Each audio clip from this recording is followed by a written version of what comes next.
remains above 10%, the highest rate of any G7 country at the moment. Ministers plan to create new safe and legal routes for asylum seekers, which would allow 20,000 to come here next year. Rishi Sunak and Keir Starmer traded blows about tackling crime following those Labour attack adverts. And the Chief Constable of Greater Manchester Police has told LBC that no police force across the country is institutionally racist. Well, there you go. 0345 6060 973 if you'd like to ask our panel a question. And on the panel today, Dame Angela Eagle to my left, Labour MP for Wallasey and a former Treasury Minister. Sitting next to her, Tobias Ellwood, Conservative MP for Bournemouth East, who's the Chairman of the Defence Select Committee. To my right, Whelan, journalist and commentator, who's a columnist for Spike Online. And to her right, Greg Dyke, the former Director General of the BBC and former Chairman of the Football Association. You can also send a question in by text on 84850 or say, Alexa, send a comment to LBC. And don't forget to watch us on Global Player. Call 0345 6060 973. Tweet at LBC. Text 84850. Cross question with Iain Dale. This is LBC. Let's go to our first caller. It's Stephen in East Grinstead. Hi, Stephen. Hi, good evening, Iain. Good evening, panel. Will protest groups like Extinction Rebellion give the Met Police and security staff the runaround at Sunday's London Marathon? Or do you trust that the police know how to respond to them better now? Well, we just spent the last hour talking about protests that might happen at the King's coronation, so maybe we can bring that into it too. Tobias, well, let's come to you first on this. Obviously, the right to protest is ingrained in any democratic society, but some people are tired of the kind of protest that Just Oil and Extinction Rebellion are bringing about and accuse the police of being too soft. What do you think? Yeah, it's absolutely right. It is that right to protest, and we do that, I think, well in the UK. Where we're going to here, though, is that these very people may be promoting and supporting an absolutely worthy cause, which many of us would agree with, but they alienate the very people when they disrupt things like the marathon or the Grand National or indeed the coronation. Don't forget, these are internationally watched events. Around the world, people will be looking at Britain. So, we're on display, if you like. And to see these events disrupted in this manner, I think it will actually turn people off wanting to support Extinction Rebellion. I suspect if it continues in this way, you're going to get harsher penalties being called for by the British public as well. This isn't the way to go about demonstrations. This is taking advantage, I think, of our very, very open society in the way we go about doing things. So I hope they will reconsider in how that they can best affect and influence the people like us around the decision makers around this table, the government as well, because by doing so at the moment, this approach, they will alienate I think members of Parliament and indeed the British public. Can I just test you out on something? Because last night we had a Conservative and a Labour MP on, and neither of them had ever been asked for an appointment by a member of Extinction Rebellion or Just Oil. Yeah. Have you? No, never. Well, never whatsoever. And that's very, very interesting indeed, particularly, as I say, that there are many of us that want to see this shared green agenda of where we want to go to push Britain to be at the forefront of recognising the challenges that we face from a climate change perspective. I say this as chair of the Defence Committee. We're doing some studies on this. The biggest fundamental challenge that our world faces is climate change. And it's going to come up. It's not the next generation, it's our generation that needs to start thinking and answering the very, very difficult questions. But they would say, but you're not doing it. That's why we have to protest. The way that they're going about it is actually taking away from asking the difficult questions about this. And it's more than about what happens at the marathon. It's more than what happens at the coronation. That is going to be the headlines around the world, not what we're doing about climate change. Angela. Well, I think I agree that Extinction Rebellion, Just Stop Oil, do things that get them vast amounts of publicity with minimum effort. And coming to see us in our advice surgery would take more organisation. And so I think we have to think about the coverage that people get for doing stuff like that. I think they're absolutely... Do you think we in the media fall into their traps? To some extent. I mean, obviously you have to cover the news. But I think it's extremely unfair to disrupt a sporting event, particularly, for example, like a marathon. You can't restart it.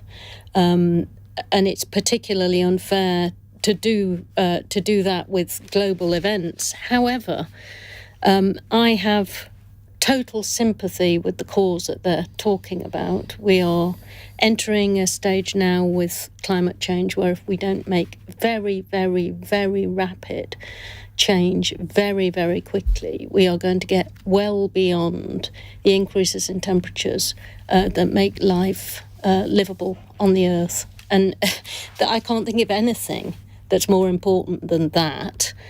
So I think that we need a proper grown-up national, international conversation about how we make drastic change now really, really quickly. The evidence for climate change is all around. We're on a catastrophic path at the moment for the future of life on Earth. We are in the 6th great extinction of life on this Earth. That's going on around us now. All the signs are everywhere, and we really, really need to do something very drastic about it. And the government is opening new oil wells. They're talking about opening a coal mine in the country. It's all about what you do to stop that stuff getting into the atmosphere, and so far we're not doing nearly enough. So I have sympathy with the cause, but I don't have sympathy with them gluing themselves to very important paintings or ruining the marathon. And the government would say, of course, that Britain has reduced its carbon emissions more than any other European country. I think I'm right, apart from Sweden. But they've also announced that they're going to now take more oil from the North Sea, and they're going to reopen a coal mine. So, I think that we've got to get real. We've got to talk about developing green energy very, very rapidly. We've got to put a lot more money into looking to see what we can do about clean energy, and doing a lot more scientific work on what we can do to get carbon out of the atmosphere and solve this problem, which is going to probably affect me in my life more than perhaps a lot of people my age think. And certainly the next generation are going to have a serious, serious problem with it. Whelan. Well, maybe we're misunderstanding what Extinction Rebellion stands for. I mean, because it's unsurprising that both sides of the House say that they're completely in agreement with what Extinction Rebellion are about. I mean, Angela, if you really thought that we were all going extinct, and that, like Extinction Rebellion says, we have to stop all activity doing anything that has any effect on the planet now, or we'll all die, then I can imagine you probably would, wouldn't you want to be gluing yourself to the road rather than queuing up for a surgery if you really thought it was that serious? I think it's very fortuitous for politicians at the moment to have a group like Extinction Rebellion around about the place saying, giving them the excuse for not doing anything, saying that growth is bad, saying that anything relating to getting more energy sources is bad, that, doing things as sort of fundamental as having people be able to heat their homes, cook dinner for a reasonable price, which does involve, expending some energy, using some of the fuel sources that we have at the moment, fossil fuels, as sort of evil as they've been painted, getting people a good quality of ensuring a good quality of life for people in this country is a hang on a minute is a it really isn't a question of being evil. It is the way in which the way in which fossil fuels and sort of and oil and coal is talked about is everybody no one's. I'm not here sucking on an exhaust bike saying that the energy sources we have at the moment are perfect, but there is this kind of demonisation of energy in and of itself, of kind of securing it, other than unless you preface it with the word green. But to come back to the original question about the police, I mean, we don't, from accusations of institutional this, that and the other, to the fact that most police forces at the moment seem inherently disorganised. I don't think anyone has trust in them to do anything, but they should, because this government has instituted some of the most extraordinary crackdowns on protest. I mean, really, police officers now can get involved and shut down protests if they're too noisy. They can shut down protests, and ministers can decide to change the remit for what protest is allowed on a whim, without any kind of, without any debate or anything like that. So if they can't stop Extinction Rebellion, then we're in pretty dire states, because it's becoming almost impossible in the current moment to protest about anything freely. And as much as I think that Extinction Rebellion are fruitcakes, that actually they have no respect for democracy themselves. They said from the very beginning, we're not interested in winning over a kind of democratic mandate for this. We're not interested in surgeries. We're not interested in what the public thinks. We want to see what we want done. But I still think that freedom of protest is the most important thing, and you have to think about it in the abstract. It's not just for protests you like. And actually, having disrupted a few things in my time, there's nothing like. Well, I mean, I never stood in front of a marathon or in front of a horse or anything like that. But what have you disrupted? But I think there was around Brexit. I did a few public stunts and things like that. Maybe I sat in the road somewhere. But there's maybe you can't actually remember. I'm not going to let on unless there's any coppers listening. I'm not going to let on. But there's, in the abstract, the freedom of protest, you have to defend it for the people you loathe as well as the people you love. Greg Dyke. Well, the question was about the police, really. And could the police stop protests against the marathon?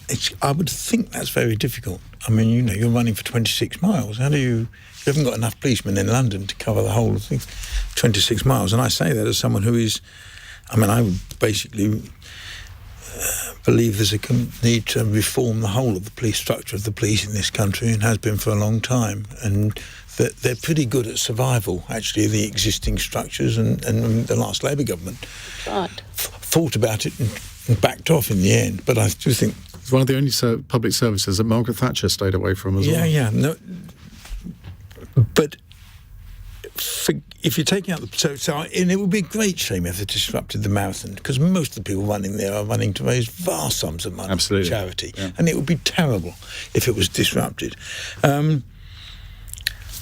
I've got a horrible feeling that we all recognise the seriousness of what is happening in terms of the climate change, and we'll all do something, but we'll only do enough. We probably won't do enough as individuals. Well, there is nothing that we as individuals can do that would mitigate what is happening in China and India and Brazil and all of the BRIC countries. That's not a case for not doing it. No, I'm not saying it is, but that's the challenge.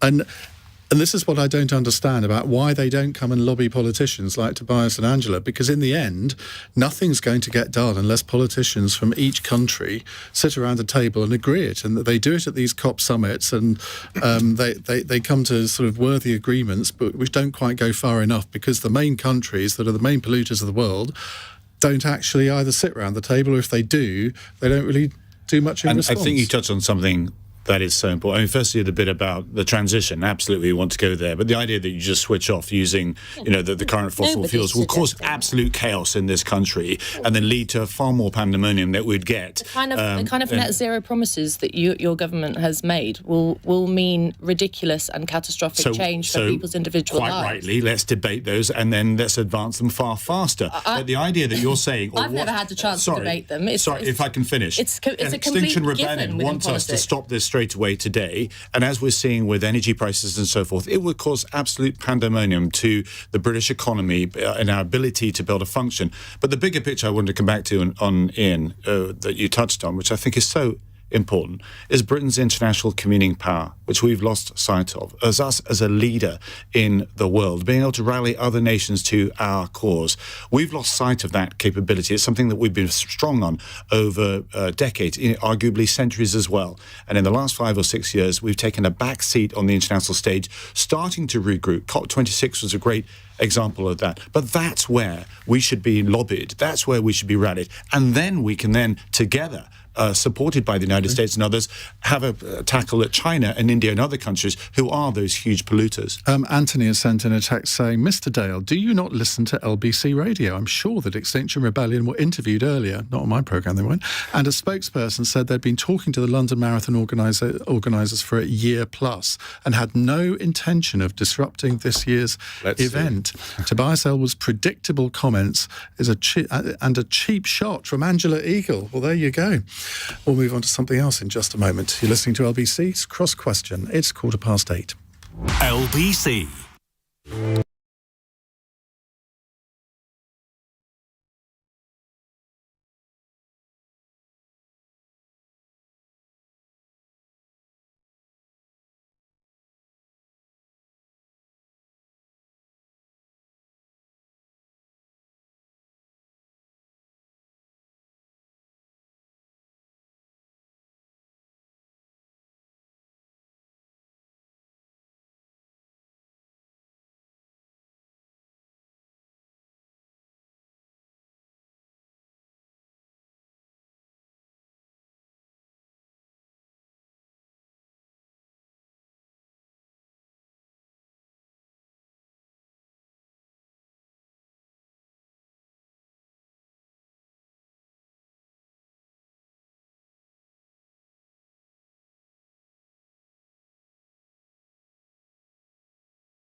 Reintroduce my panel if you've just joined us. Dame Angela Eagle, Labour MP, Tobias Ellwood, Conservative MP, Greg Dyke, former Director General of the BBC, and Ella Whelan, journalist and commentator and columnist for Spiked Online.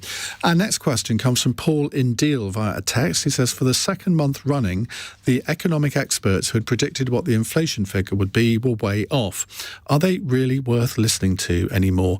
I don't know whether Paul in Deal is a pseudonym for Michael Gove, who once said we shouldn't be listening to economic experts, or any experts, or I seem to remember. No, I think it was. He did. To be fair, he did just say economic experts, but I think that's been sort of exaggerated a bit. Angela, why do economists get it consistently wrong? Well, because they can't predict the exact future, and they're making guesses. I think if you look at what was expected of today's inflation figures, they thought inflation was going to fall more than it did, which shows that we've got a stickier problem. If you look in the G7, we've got the largest level of inflation.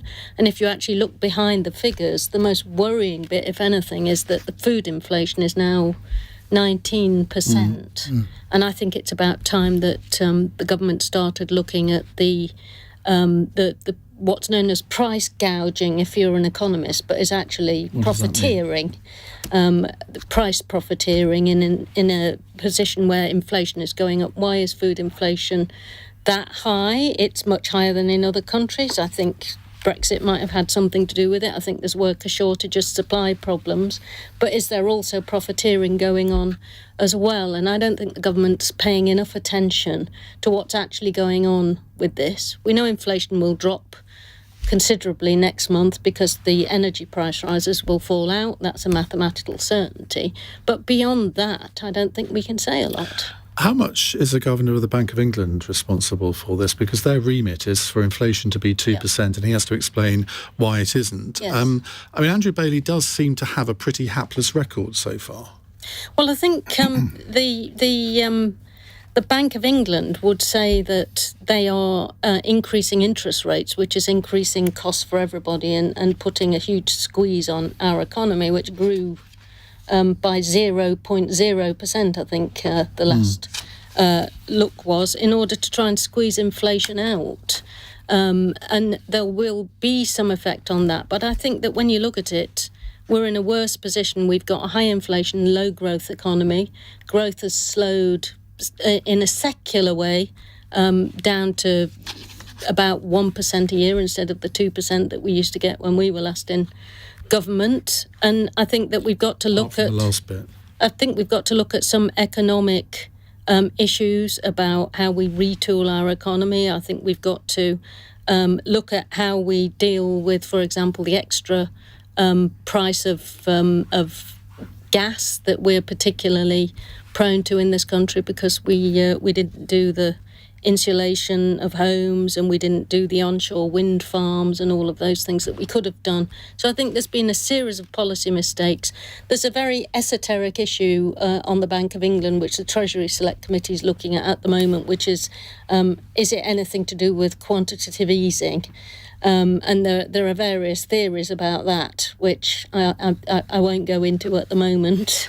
But clearly, the Bank of England only really has one policy tool, and that's the interest rate. And the interest rate's been very low, is now, in real terms, high and causing real problems for the cost of living. On QE, if you learn your economics, and basically I got grade E at A level, so don't trust me on anything. Did they not do QE at A level? But they did, and one thing I learned was that if you do too much QE, automatically inflation follows. There might be a time lag, well, but it does asset price follow. Inflation often because of what and the banks I wonder whether that is what we're seeing now. Greg Dyke.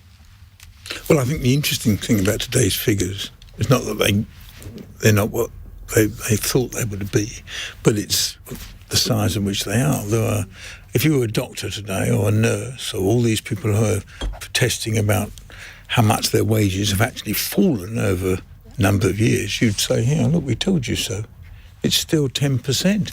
And because a lot of them have accepted 5% on the premise that inflation would be coming down. Yeah, but 5% means you lost 5% this year of your wages, but effectively. Now, at a time, particularly when food prices are going so high, the people who are suffering the most, obviously, are the poorest people in society, because energy and food takes up a disproportionate amount of their money. So we are in a terribly serious problem. I was reading today that something like 30% now are in debt to their energy company. They just can't pay the bills.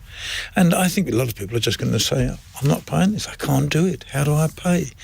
But I think for public sector workers who've had this erosion of the value of what they do over 10, 15 years, but particularly in the last 2 years, I can't see any way the government stops the whole protest and the whole and the strike action unless they discuss how do you increase, not just give them inflation, but how do you increase and take them back to where they were over a period of time. But there doesn't seem to be any debate or discussion going on, really. Ella.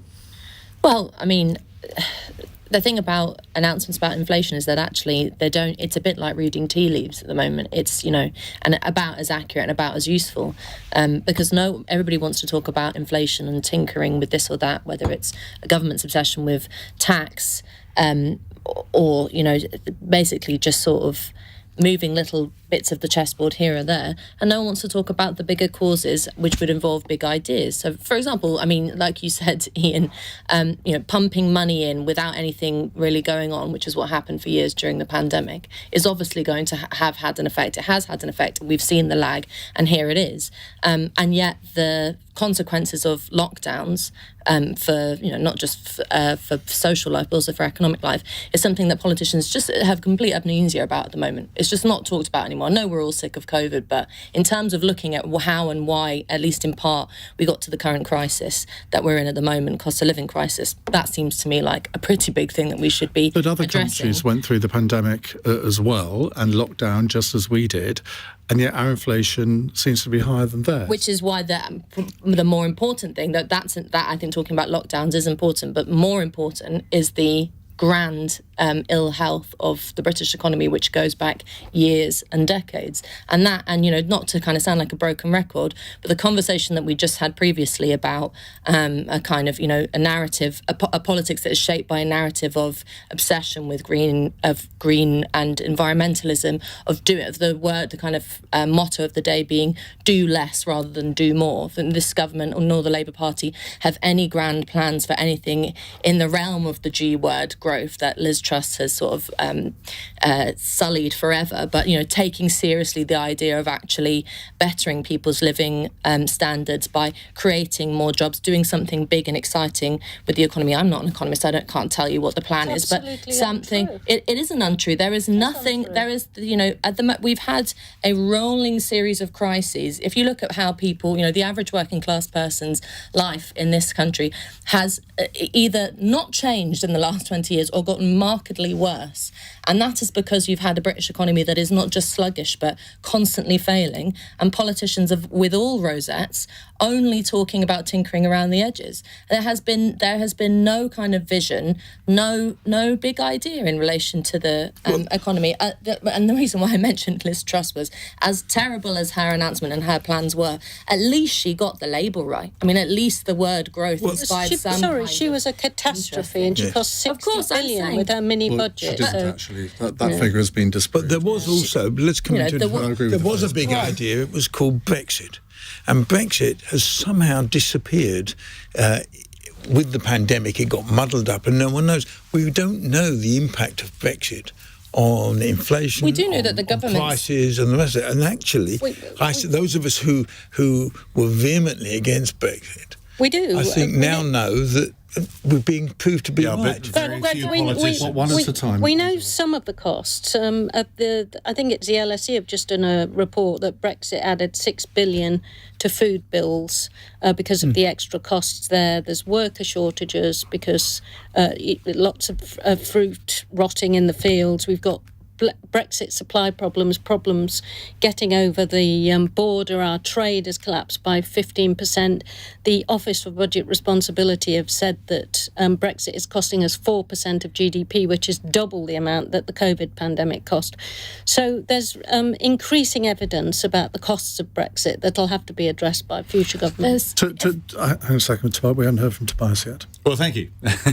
and absolutely, these are these three biggies that we've just summarised that have affected our economy. I'm pleased to see us finally addressing this issue of Brexit.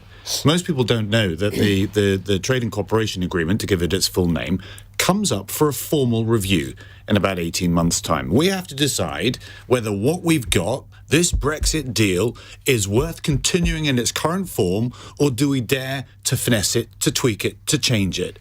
Nobody wants to discuss it. This is Angela's the first person from the Labour side that I've heard speak with any energy about it. And I absolutely agree. This model is costing us about 4% of our GDP every single year. Add that to what's happened with COVID-19, which is another £300 billion bill. And then, of course, there's Ukraine. The Ukraine piece is concerning to me because it actually exposes just how volatile our own economy is to international headwinds, as indeed Brexit, indeed COVID as well. But we seem to ignore that and only focus from a domestic perspective. I've called for some time that we put effort into seeing those grain ships leave Odessa to get to international markets. Just a fifth of the grain is getting out. And we've now realising very late in the day that Ukraine is the breadbasket for Europe and indeed beyond. Get that grain out, you help reduce the prices, it'll help the Ukrainian economy, it'll help Africa completely, but most importantly, it'll also help Europe, including the UK, tackle the cost of living crisis. And there is no plan to do Ella, any of as that. the only Brexiteer on the panel, do you want to address that? Please, yes. Lord save us. As the only representative of the majority of the Brexit Well, I am voting too, public. but I can't get involved, obviously. I don't want to rehash. Tell us how's it going. I don't want to rehash this the Brexit argument, but what I will say is it's pretty sick making the relish with which politicians enjoy looking, describing and rubbing our nose in how bad they say it's all going. I don't think any Brexiteer with two brain cells to rub together thinks genuinely that we're in a rosy, sunlit uplands, whatever it is. Constructive change And as to who where has? you would take Hang on Brexit. a minute, That's Tobias. the question. Hang on a That is minute, the Tobias. question. I haven't been in Westminster making the calls. I tell you, if I had, there'd be a lot of You things just that said were you were a different. Brexiteer. Yeah, but We're I all don't have any- Brexiteers. We all are Part of living the- with Brexit. Hang on. I'm saying this model of Brexit is not working. Hang So on. tell us, how do we Well, change it? let us speak. I know. I'm used to Remainers shouting at me, and don't worry about I'm not it. a Remainer. But the- I'm a but the- post-Brexiteer. We're all post-Brexiteers. The fact that you label Tobias, people... let her speak, please. But, the thing is, as I was saying, I don't think anyone thinks we're living in a one that I've just described how bad the cost of living crisis is. No one thinks that things are going well. The point is, I'm not sat in the House of Commons making policy or making law.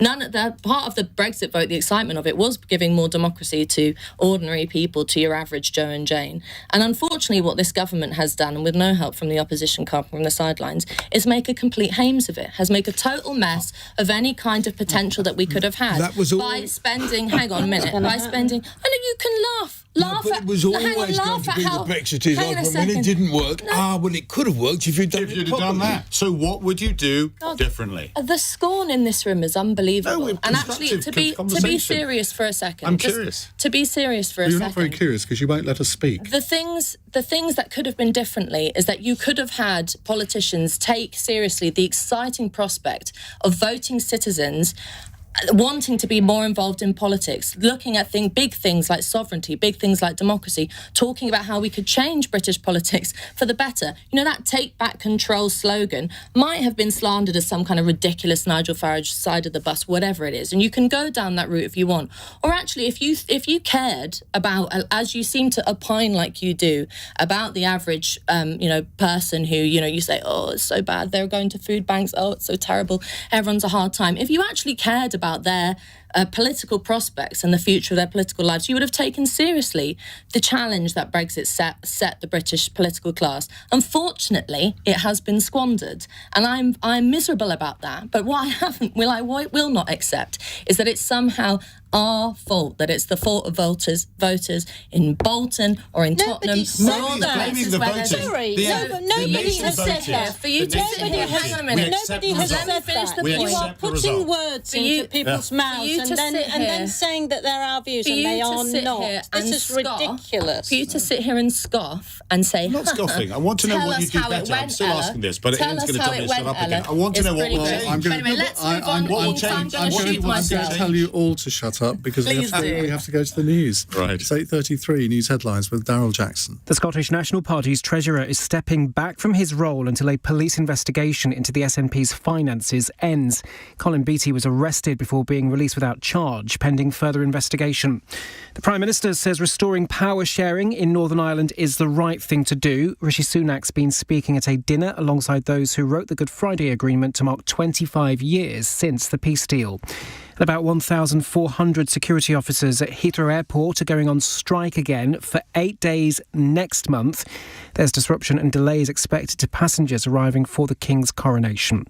LBC weather, a dry and largely clear night across the UK and feeling chillier with a low of 1. This is LBC. Rising.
Six with us on Cross Question Day, Angela Eagle, Greg Dyke, Tobias Ellwood and Ella Whelan.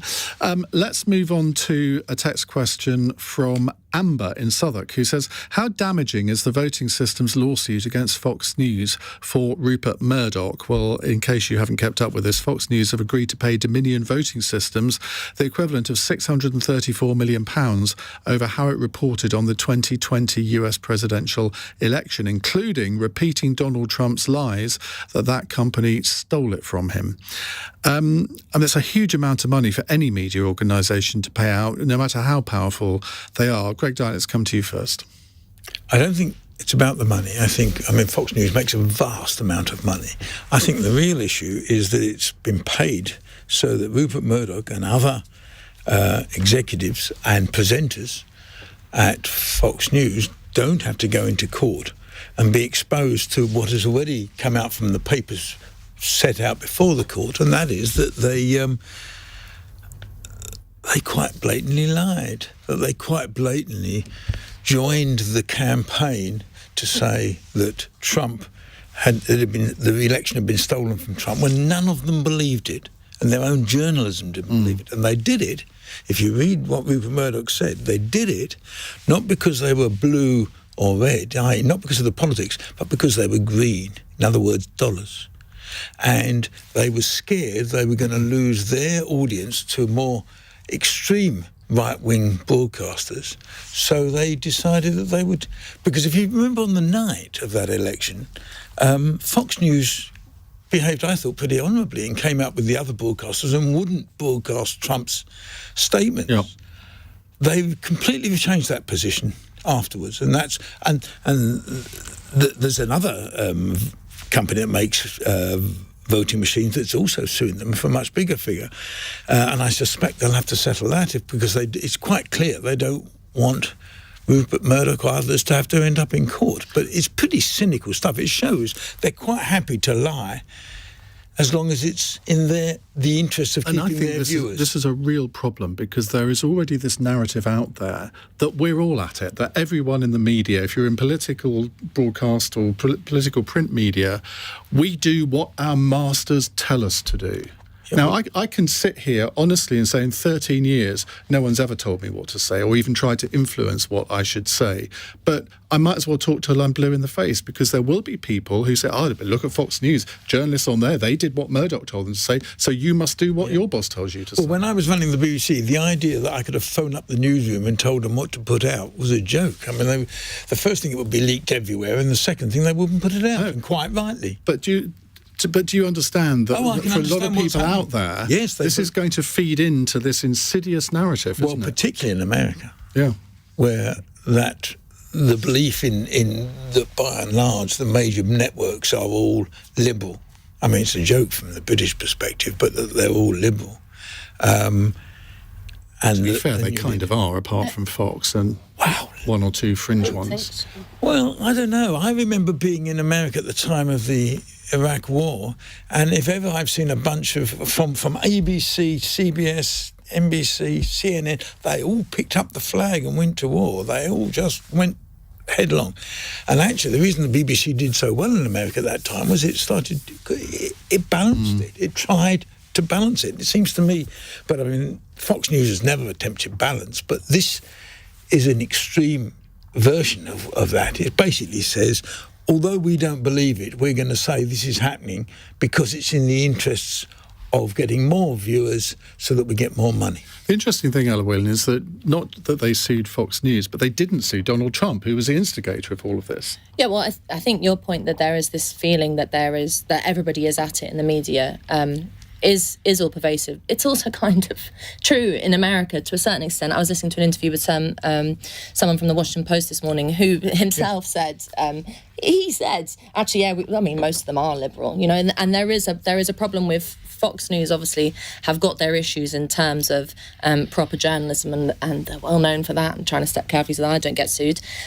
But if you look at the way in which the kind of Hunter Biden scandal with the leaked laptop files, the way in which the Capitol riots were reported on, which have, huge amounts of that reporting has now come to light to be the product of a sort of assertive journalists who are sort of frothing at the mouth to try and do anything they can to discredit Donald Trump. Not that it takes very much, but there was a definite kind of political bias there, and all of this, I think, feeds a very corrosive narrative among American public that the media cannot be trusted.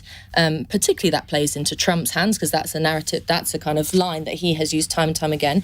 But it's hard to argue back against that when you have very sort of senior, serious members of the press in these supposedly well-credited papers and news sites doing things that are quite obviously politically biased and quite obviously have an agenda. And, I think that press freedom is one of the is the bedrock of any kind of civilization. It should be absolute. I don't think that there should be any, whether it's bosses or politicians, having anything to do with what journalists can report. And there's too much law, particularly in this country, that goes against that. Tobias.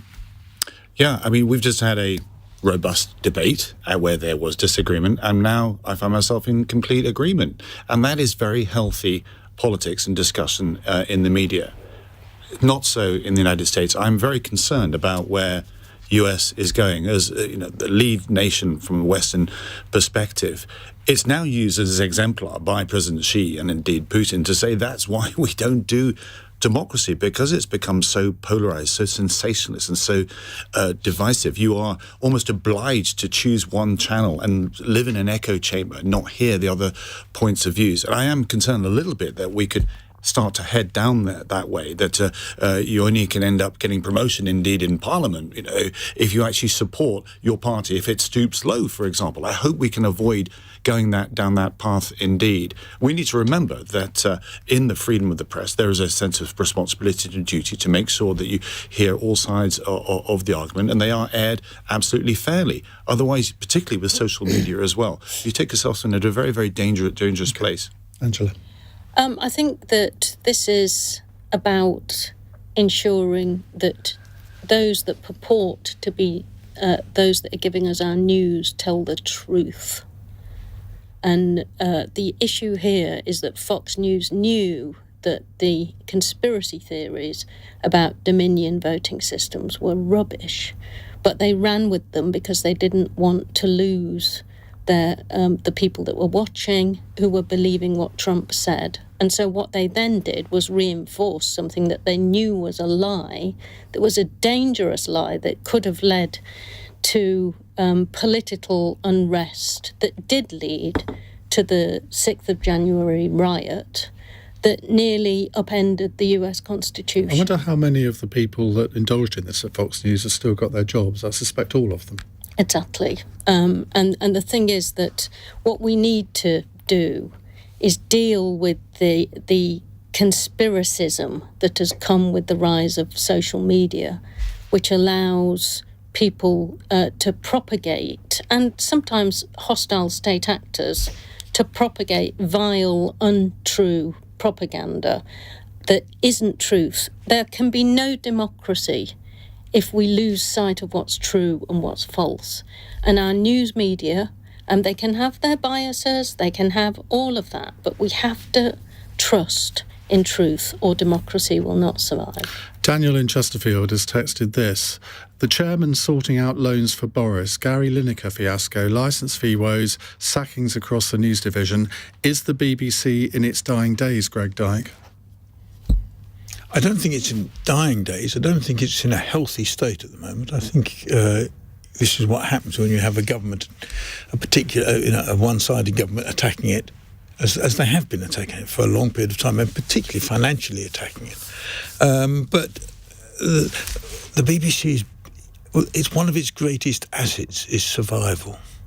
Like the monarchy. Yeah, it's like the monarchy. Resilient. The BBC. I think one of the problems for the BBC is the decline in the younger audience, and that at some stage it's going to have to try to look at how it does it, because otherwise the audience are disproportionately over 50, over 60, and it's a real issue. But that's not just the BBC, that's all traditional broadcasters. Yeah. And if you go back to the discussion we were just having,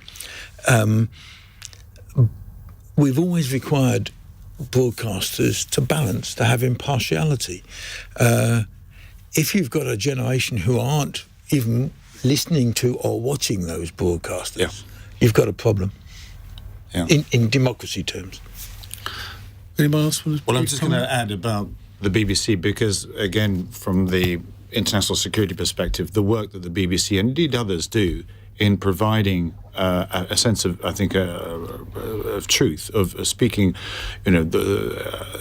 providing reports on what is going on across the world has been so, I think, important as a messaging. And I'm really saddened to see our government cut back on supporting the international, the world service, particularly as if we want to keep sight of the truth with all the changes that are taking place, this sort of dark chapter that we're sliding towards internationally.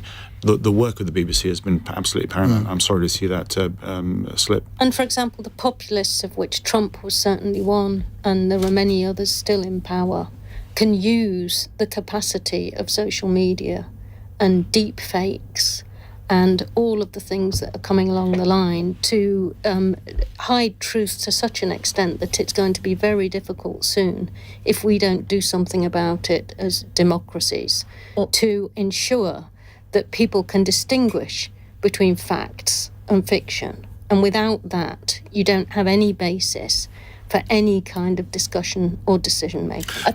Very quickly, I do think we need to think about what we're going to do about it. Unfortunately, at the moment, all we're doing is censoring. And if you're looking at how to try and prevent conspiracy theories from flourishing, conspiracy theories, particularly in America, are a real scourge to the health of politics. It's not by clamping down on free speech. In fact, actually, by allowing more open public debate, you allow the disinfectant of sunlight to fall upon the sort of things that Fox News reports on. Unfortunately, it feels like every single politician now wants to ban anything they think is bad. But the sunlight is this court case. Okay, Angela, we have to move on. Thank you for all of your answers for that. We'll move on in just a moment. It's 8:48. LBC.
Nine on LBC, Dame Angela Eagle, Greg Dyke, Tobias Ellwood and Ella Whelan with us answering your questions.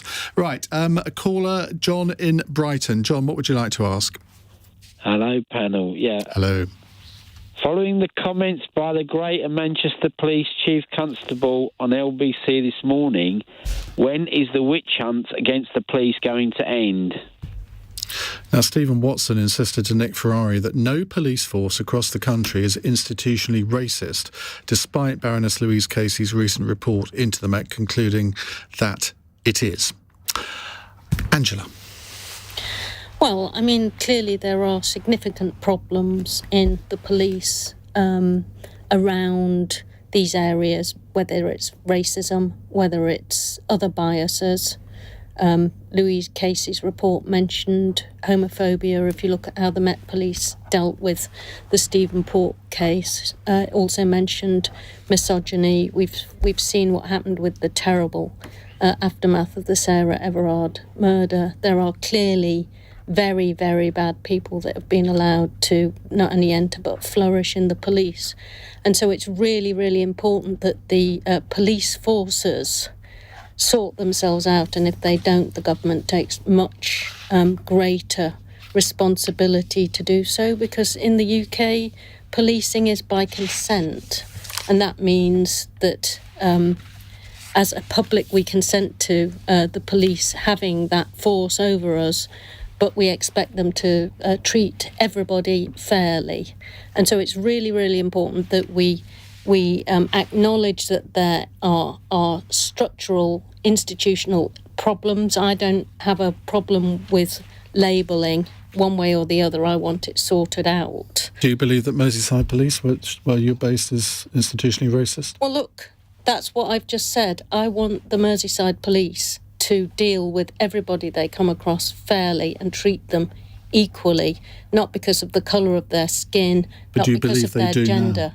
I think that there are obviously cases where they don't, but that doesn't mean that all of them are a problem. And there are obviously cultures that get set up, and that there are instances, we know with some of the disciplinary things that are coming along in the Met now, where people are in WhatsApp groups where they trade the most awful views about women or black people, people with disabilities, and gay people, and that has to be stamped out. That doesn't mean that people who join the police aren't in it, the vast majority of them, for a good reason, doing good, very, very dedicated public service. But in order to enable them to do their jobs properly, you have to stamp out these kinds of attitudes and approaches, and that has to be done across the police, in all police forces. Tobias. I mean, I've huge respect for what the police do for different reasons. I've worked very closely with them, and any police officer, leaves their house, puts the uniform on, says goodbye to their loved ones, leaves the house, not knowing how their day will unfold. And it's a good day if they can go back to their family and nothing extreme has happened. But as we know, that often isn't the case. So we give huge thanks to what they do. But John thinks there's a witch hunt against the police going on at the moment. There's no doubt, because of the high-profile events that Angela has just been outlining, and we've been discussing, that of course there's going to be the microscope is going to be placed on how they operate. There are questions to be asked about the vetting process as to make sure that not just initially as they're recruited, but also the constant evaluation that goes on. Every police officer should occasionally be reminded of the standards and values that they're obliged to uphold. There's a structural element of this as well. I did a study on this when I first became an MP. 43 different constabularies, all operating quite independently, if you like. If you compare it with the army, you have different regiments that have county connections and so forth, but you have one head of the army, and then you have a process aboard that makes sure the discipline is managed right across the frame. So maybe that there are areas that we can look at to improve how we actually operate to avoid these sort of things happening in the future. Greg Dyke. I suspect they've let too many people into the police force who basically were inclined to be racist, sexist. And I think you've got to stop that, and you've probably got to go back and re-interview all sorts of people. You may have to pay certain people off to leave because they've got the wrong sort of attitudes.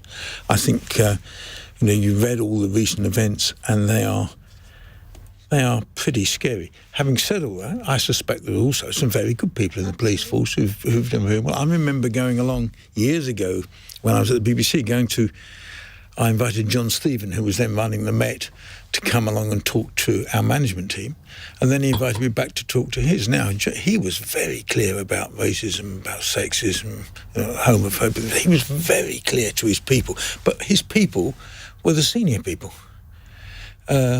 What's happening down below? What's happening down there? And we've seen some of that, and that's pretty scary. And I think you've got to look again at who gets in the police force and ask them very serious questions about their attitudes to life. Okay, Ella? Well, like Angela, I don't think there's any great merit in playing around with labels. In fact, actually listening to the radio this morning, Doreen Lawrence was talking about how she's just bored of having the kind of discussion about whether it's institutional or not, who's going to admit it's institutional or not, because it quite clearly doesn't change anything. I think, the thing I think we need to question is why it is that members of the police force don't seem to believe in the idea of public service anymore, because if out of sacrifice and public service, there's a lot of, as been mentioned, I'm sure there's lots of good police officers, but genuinely there seems to be, even within, I think this is part of the problem, a lack of confidence within the police. Whether that's because there's a witch hunt, I'm not sure, but you have at the moment police officers being asked to do everything from arrest people off Twitter, to stand outside supermarkets holding up "this is offensive" signs, to then, it's no wonder that they don't have time to answer women when they get raped, to follow follow up on burglaries, to do all the things that police are supposed to do. So I think we just need to have a kind of wholesale, holistic reassessment of what we actually think the police should be involved in, what aspects of public life the police should be involved in, and more importantly, what aspects they should not. Thank you very much for that call, John. Our final question comes from Susie in Leicester. After losing the infamous Wagatha Christie lawsuit to Colleen Rooney, Rebecca Vardy has now trademarked that name for the entire row and will probably make a fair bit of cash out of it. Which popular phrase would you like to, and I can't read the screen, if someone could scroll it up a bit, please. Which popular phrase would you like to trademark and make some dough out of? Please not Brexit means Brexit. Now, we'll leave that one for Theresa May, shall we? Angela?